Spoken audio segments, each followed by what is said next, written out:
안녕하세요. 미래보기입니다. 이번 영상에서는 EUV 블랭크 마스크에 대한 이야기를 해보겠습니다. EUV 블랭크 마스크는 현재 일본의 호야와 아사히 글라스가 독점하고 있습니다. 일본 업체가 독점하고 있는 이유로는 일단 블랭크 마스크 제조 기술부터 우수하겠지만 더욱 중요한 것은 이것을 검사하는 EUV 블랭크 마스크 검사 장치를 일본의 레이저텍이 독점하고 있기 때문입니다. 블랭크 마스크를 만들었다 하더라도 불량 여부를 검사하지 못하면 연구 개발이 어렵고 물론 판매도 불가능합니다.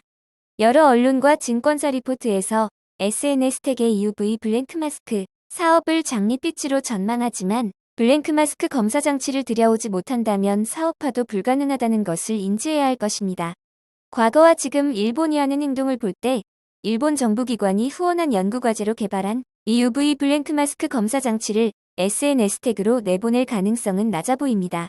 만약 SNS택이 이 장치를 쉽게 들여올 수 있다면 정말 다행일 것이고 제 걱정은 쓸데없는 걱정이 되는 것입니다만. 참고로 SNS택은 2009년에 일본의 호야와 블랭크 마스크 기술 관련 특허 문제로 소송까지 벌인 적이 있습니다. 당시에는 SNS택이 승소한 것으로 끝났지만 이러한 안 좋은 기억을 갖고 있는 일본 기업 측에서는 오히려 SNS택에 대한 장비 공급을 꺼려할 가능성이 있습니다.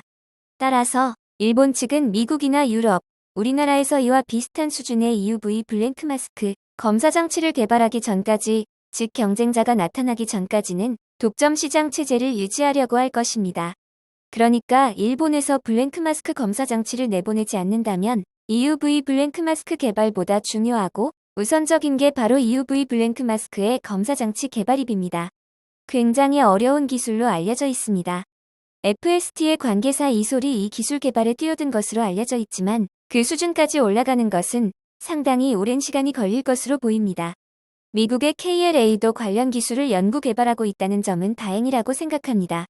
그럼에도 현재 우리나라에는 이솔 이외의 EUV 관련 소재, 부품 검사 기술에 도전하는 다른 회사가 없는 것으로 파악되므로 많은 응원과 관심을 주어야 할 것입니다. 개인적인 생각 하나 더. SNS택이 EUV 펠리클 개발에 나선 이유로 든 것이 기존에 하던 방막 증착 기술과 유사하기 때문이라고 말한 바 있는데요.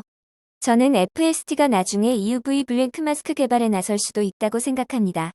왜냐하면 FST는 EUV 펠리클을 연구 개발하면서 EUV 빛에 대한 아주 다양한 소재의 특성에 대해 공부가 되었을 것이고 증착 기술에 대한 경험도 많이 쌓았을 것이기 때문입니다. 그리고 EUV 블랭크 마스크에 리뷰기, 나아가 검사 장치를 개발하려는 이솔이라는 자회사를 두고 있기 때문입니다. 너무 말도 안 되는 생각일까요? 이러한 내용 참고하시어 투자는 신중히 본인 판단으로 하시기 바랍니다. 구독, 좋아요, 미래보기입니다.